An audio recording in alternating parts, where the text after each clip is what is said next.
Okay everyone, welcome back to the channel for another video on Gran Turismo 7. I'm back with the GT World Series highlights from the Nations race that we did at Watkins Glen a few days ago. And this was in Group 3. So in this race we had to use all 3 tyre compounds, and it was a race that we always like doing. So qualifying was a bit of a disaster. We only managed to get one lap in right at the end. I absolutely failed every lap and just kept making mistakes. So eventually got a lap in. We were put under a bit of pressure, and we eventually got ourselves into P7 with the one lap, which we could work with this. We know there was strategy in it, and because I was starting a little bit further back than where I would have liked, because my pace was reasonable at this track, I put the hard tyres on for the first lap. Now, the aim here is, we're obviously trying to warm the tyres up straight away, but we're going to do one lap on the hard tyres. Then we're going to probably go on to the soft tyres, but hoping that we can get some clean air, because I was under the belief that most cars in front of us would probably start on the mediums or the soft tyre.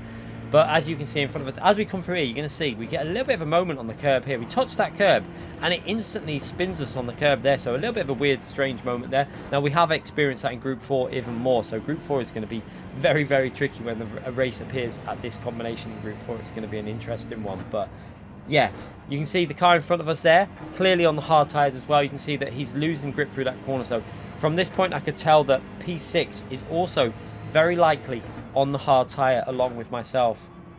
Now the aim of this is just to get round, get the hard lap done and go in the pits. Now you could do 2 laps on the hard tyre, but you're going to get undercut, so we're going to go in the pits at the end of this lap and try and get that tyre off and get onto the soft tyre. Now the reason I was going on the soft tyre was, like I say, we're going to probably try and get ourselves a nice undercut, hoping, you know, that the car in front doesn't go. Well, I expected the car in front to go on the soft tyres at this stage. So let's just have a little look. As we come through the final corners, we see the group ahead. There's clearly a group that are on medium tyres up there. You can see that they're clearly on the medium tyres because they're not flying away. They're not pulling away at a massive rate. So there's a couple of people there on the hard tyre as well at the start. I think a few people also on the hard tyre along with ourselves. And we're into the pits and there. Right, so that strategy, maybe we should have started on the mediums as well there, because that could have worked, because there was a gap appeared there after that. But yeah, we're on the soft tyre now, and we noticed straight away that the car in front was on the medium tyre when we come out of the pit lane. So I knew at this stage I needed to try and get past this car as soon as possible, because my soft tyres are going to be so much faster. They're about a second a lap quicker, so we do need to try and find a way to pass straight away. So we got the slipstream.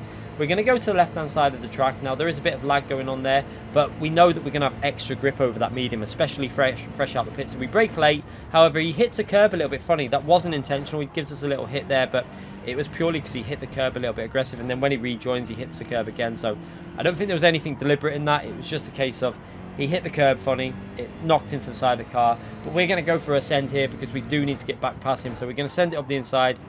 I don't think he realised we were on the soft tyres at this stage. But yeah, onto the apex and through up into P11. So we've managed to get that position, and he's not going to be able to get back past us because we know that he's on the medium tyres, I'm on the soft tyres. So we should be able to build up a bit of a gap to that car now and push on. We've got a bit of clean air. You can see we've got 4 seconds in front of us. We know that Wind pitted also on lap 1. I think he was on the hard tyres, and I do think that he's gone onto the medium tyre at this stage. So he's decided to go for the medium stint on this one. You can see he's 4 seconds further up the road, but he's playing it by the mediums and then going to go onto the soft tyres at the end. That could work out quite nice for him, as he obviously was very fast around this track as well. So through the final sector, over the line, we go over the line and starting our first lap on the soft tyres. However, as we come out of here, we have Bray that's come out the pits there, and he has also gone onto the medium tyres. Now, we kind of got a bit, I don't know if we would have been level with him. Without that battling through the chicane, we might have been a bit closer to Bray at this stage, but I still think even with the battling we did on the outlap, we would have came out behind him. So we're going to skip a little bit further on to lap 3, and you can see we're on a purple lap there, obviously because we're on the soft tyre, but we're starting to get dirty air now, and we're starting to lose a bit of pace behind Bray because obviously we're losing a little bit of aero behind him, but we're right up behind him, and we do need to try and get past him as soon as possible. So picking up the slipstream over the line, 42.4, probably lost a few temps on that lap at the end because obviously he's on the medium tyres, little bit of aero loss, and now we just got to try and see if we can find the way past. It looks like we're going to be a little bit too far behind at this stage. You can see as we fast forward down the straight, not really going to be in a position to go for a move on this lap. You need to be right up behind to go for a move. So again, we're going to be stuck behind Bray for another lap by the looks of it, because it's very, very difficult to overtake at Watkins Glen, even when you're on fresher tyres. Even when you're on newer, faster tyres. He's on 1 lap fresher, I think it is, but we're on the faster tyres. But they're going to start equaling out very quickly, and I knew this when we were racing, so I did know that I needed to try and get past him as quick as possible, because this is 2 laps now where our pace is being affected. So we're probably losing out on about a second and a half or a little bit more, maybe up to 2 seconds worth of pace that we're losing at the moment. So we're having a little look. We're trying to get that slipstream and trying to make it work. Now, one thing is we obviously do have the slipstream, so even though we're losing a bit in the corners, we do have that grip advantage of the tyre, so we can get on the throttle a little bit early. You can see how much more pace we can carry through that corner. I had to get off a little bit there and back out a bit because we had that much more grip through the corner. But you can see the tyre wear is starting to kick in. You can see it on the telemetry. Our tyre wear is starting to fade a little bit. Now, as we look on the replay camera, you can see just how close we are, following to Bray right behind there with that lovely livery that Wayne made us. A really nice livery. I do like it on this BMW.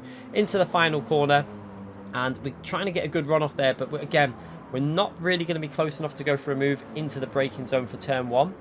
So what I decided to do here was just make sure I get a good exit. I tried to concentrate fully on the exit, take a slightly wider line, and try and get on the throttle as early as we could. And I actually really hooked that exit up, and you can see we're getting very, very close to Bray on the straight now, getting really, really close, getting the slipstream helping us out, and we should be able to get past him. And I don't think he's going to fight it too much, because I think he did know we were on the faster tyre at this stage. So we're going to go to the left-hand side.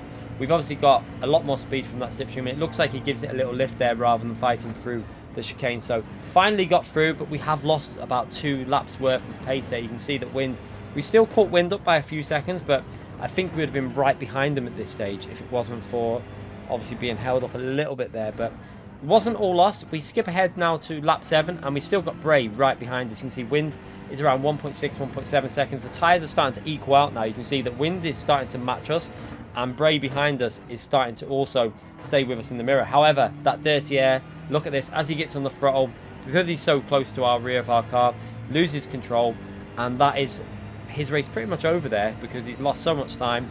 And it's good for us though, because we haven't got someone behind us that we need to worry about.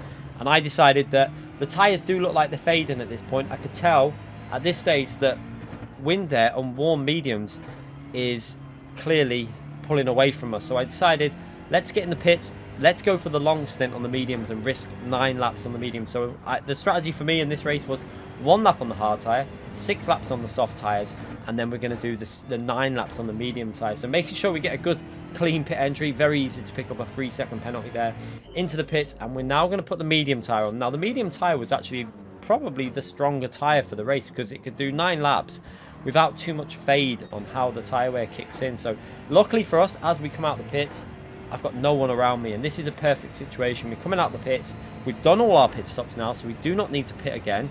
And there are people in the race that haven't even done 1 pit stop still. They've been still on the medium. So we come through here, and we've got a car that's clearly had an incident. We've got a yellow flag out. We can see it up there in the distance. He's having all kinds of issues getting it back on the track. He's got dirty tyres, and you can see he's got no traction at all. And I think he actually lifts here to let us through. So as we come to the right hand side, he actually lifts to make sure he doesn't get in our way. So that was really nice of him. Thank you there, Pat Home, for letting us get through there without battling it. So we're into P13, but like I say, we've got all our pit stops out the way, and now we've got a nice clean bit of track that we can just concentrate on driving without really losing too much time if possible. So we're going to skip ahead now to the end of lap 8, and as we come through the final corner, we can look in the pit entrance, and someone completely getting the pit entrance completely wrong there. Must have clipped it or something. Either that, or they've crashed off the final corner and crashed into the pit lane. We've seen that happen. It's happened to myself in the daily race. So that is possibly what's happened there. He's got off the wall, hit the wall, and gone into the pit lane. But for ourselves there, we're now up to P8, and all these incidents are kind of helping me, because these are cars that we might have had to overtake at some point in the race.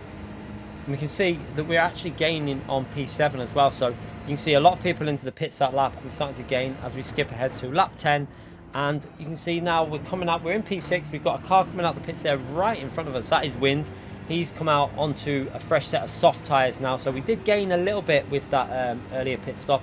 However, we didn't get the jump on him. But in all honesty, even if we would have got the jump on him, there was no point in battling Wind, because like I say, he would have been on fresh soft. So I just decided to sit in his slipstream and try and utilise a bit of slipstream, although it's going to be very hard with him being on soft tyres, fresh, we're on mediums, and this is a track that you do get a bit of aero loss. So you do get a bit of slipstream, but you get aero loss at the same time. So just try and stay with him as long as we can and just use some of that slipstream.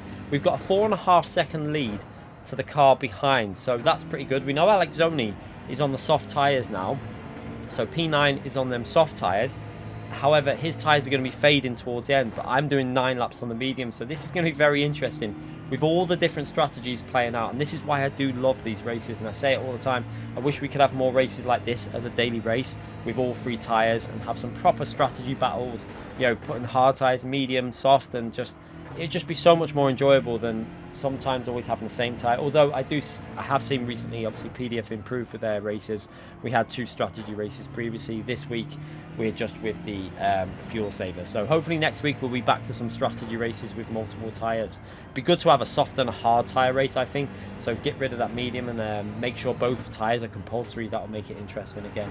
So working our way through the final corner, you can see wind absolutely flying away now, but we've got 2 more cars into the pit lane, and that's going to jump us up a few positions there. So as we come through turn 1 and out the exit there, what position are we going to be in? Are any of them going to manage to come out in front of me? No, we are up into P5 in this race. So far, pretty good. We've gained 2 positions from our starting position, so doing a reasonably good race at this point. And we've also got a driver up ahead, I think, that hasn't pitted yet. So we have an opportunity at this stage that we might be able to get ourselves into P4. And you can see at this stage also, we're only 5.5 seconds away from the leader. However, like I say, some of them cars that have just come out now are on soft tyres, and they're going to be going to the end on soft, so they're going to pull away from us. But the mediums are they've got quite good endurance to the medium tyres. So if we can hold on to a top 5, this will be a pretty solid result at Watkins Glen. So skipping ahead again to lap 12, when we did some solid laps, and we can see we're starting to catch up to P4 here. As we come out the exit here, trying to make sure we don't run too far wide there. We can see behind us now, we've got a car catching us up. So in P6, we've got a driver on the soft tyres that is catching us up now. At this stage, I was thinking he's on fresh soft tyres. Do we just let him through, or do we fight this? And I decided I was going to try and fight this because I knew that the dirty air would kick in. Eventually, his tyres will start fading. And yeah, at first, I thought we'll let him go because he's probably going to be so much faster. But when I saw he wasn't gaining incredibly fast through the corners, he was gaining, but just not at the rate that I expected. I thought to myself, let's try and defend this and see if we can hold on to his position, especially if we could get past P4 before he catches us up, because I was noticing that P4 is clearly struggling on either tyres or pace. I'm not too sure what strategy he was on, but it looks like he still has to do a pit stop somewhere because he's now in P4 and losing a lot of time. You can see struggling through the corners as we look at the replay camera, and we see the car getting behind us there, that BMW right behind us, getting extremely close to the rear of our car. So we're going to have to be patient here on the throttle, make sure that we don't make any mistakes because he'll be able to take us very quickly if we make one little error. So trying to keep it nice and smooth through here, make sure we brake at the right point and get on the throttle nice and early out of this exit so that he can't get a move up on the inside. And you can see he runs a little bit wide behind us there. It goes a tiny bit into the grass, but I don't think that's going to affect him. And then through to the final 2 corners. Now you can see just how close he's getting. We're going to have to try and get a solid exit. However, we have managed to pick up a bit of a slipstream here. However, look at that. He clips the wall and bang. And that's what I think happened to the other driver who ended up in the pit lane. You clip that wall, you lose control, but luckily for him, he didn't get pit lane from it. But luckily for us now, we haven't got that driver coming back through. So we're in P5 and looks like we're going to catch up to P4 here. So we're going to get the slipstream. I think he's in a different car as well. It looks like the Subaru, which was a car that you could do if you're going to go for a massive strategy race with staying on the soft tyres for ages. But you can see it's just got no straight line speed at all. It's so slow down the straights that when we do eventually get near him, we should be able to get past him pretty quick. So into the bus stop chicane, trying to take it nice and smooth. Make sure we don't make any mistakes here. And you can see he's really struggling with them tyres. You can see that he doesn't seem to have much grip through them. And now we're going to go into the next left-hand corner. You're going to see, I think he brakes a little bit late here, misses the braking. I'm not sure if he lets us through there or what is going on, but we're going to take that inside line and up into P4 in this Nations race, and actually in a really good position at the moment. Now, I had no idea what's going on in front of us. I knew that Wind had done all his pit stops, didn't know what tyres other people were on. I had no idea if Albafor was needing to pit again or if his tyres were fading. No idea at all. However, on to lap 14, we're going to come through the bus stop chicane, and as we come through here, we're going to see there's a car out of control there with a penalty, and that is Albafor. Big issue for him there, not too sure what happened, probably something to do with the curbs. We experienced it multiple times. Them curbs can be extremely tricky and they can just randomly spin you out. So my guess is glitch curb there, and we're up into P3 with only 2.5 laps to go. Now we've got Alex Zoni getting closer and closer behind us, and we've got Albafor behind us now, but he's going to have to take a penalty, so that is going to drop him further back. So if we can hold on to a podium finish, this will be a great result in this nation's race. So again, on 2 and a bit laps to go, Albafor takes a penalty. Alex only now 2.2 seconds behind us. He's on the soft tyres. We know that he's on fresher soft tyres than us. However, we know that the soft tyres really, really fade after 6 laps. So the 6th and 7th lap is pretty much dead on the soft. 6th lap is really starting to lose the ability to put in lap times. And you can see at this stage of the race, he's gaining on us, but he's not gaining massive amounts. So hopefully, if he does get into that slipstream, he won't be able to do too much with it. So through to the final corner, onto the main straight, trying to take a good exit there. And we actually come out the exit pretty similarly paced to Alex only there in P4. So now we've just got to try and keep this smooth for 2 more laps. We're on lap 15 out of 16. You can see that Albafor did have to pit again, so he's into the pits, and he's into the pits to do his hard tyre. So we would have overtook him anyway, so we were technically up into this position without that mistake that Albafor had made. But we can see behind us there, Alex only is gaining on us. It's gained the 10th there out of the exit of the first corner, and now we're going to go through the bus stop chicane. Let's see if he gains any time on us through the bus stop chicane. We're going to try and keep this smooth. I was really worried about picking up a penalty or spinning the car on the curb, so we're taking it nice and safe there. And we actually managed to increase the gap a little bit through the first part, and then we're coming through the second part, and you can see now that the delta is stopping. It's not really, he's not gaining on us a massive amount. So this was incredibly intense. I knew that he was coming after us, but I knew at this stage that his tyres were definitely starting to fade. You can see some corners he's still getting that advantage. However, other corners where traction is, it seems to be fading a little bit, because obviously his tyres are starting to fade massively. As we fast forward through the rest of that lap, and we're coming up to the final lap now, and you can see we're going to go over the line, and we're 1.5 seconds clear for the final lap. So we're going to fast forward to the main straight now, and you can see 1.7, and it looks like he's fading off. The tyres don't seem to be giving him the grip anymore. We seem to have gained a little bit on this lap so far, so maybe he's done a few too many laps on them soft tyres, and now all we've got to do now is keep this car away from the curbs, do not get a penalty, do not make a mistake, which is not the easiest thing to do at this track when you've got worn tyres on. I have to say, this track, it really does bite you on GT7. Like one little mistake and you're into the barrier. But at the moment we're driving pretty well. We haven't picked up a penalty throughout the whole race, haven't really made any massive, we made a little mistake on lap 1 where we obviously hit that curb and it nearly spun us out.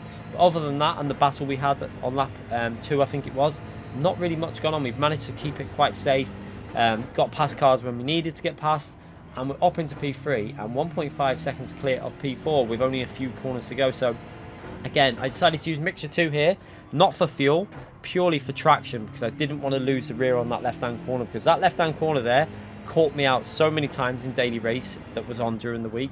I decided to put it in mixture 2 and play it ultra safe. So again, into the final sector, coming out the final corner, and we've managed to get a very good and well-earned P3 in this race. So from P7 to P3, this was slot number 1 of the day in split 2, so there was going to be some pretty good points available, because it was quite a high ranked lobby. You can see some of the names in here. We've got some pretty fast drivers in here, so a P3 was a very solid result in here. And yeah, it turned out to be quite nice points. We ended up with 350, I think. Let's have a little look. 358 points. So that was a pretty good haul of points for Nations, and hopefully you enjoyed that. I'll be back with more of these highlights videos and more videos to help you out with track guides and stuff in the future. So make sure you subscribe and hit that like button. Bye everyone.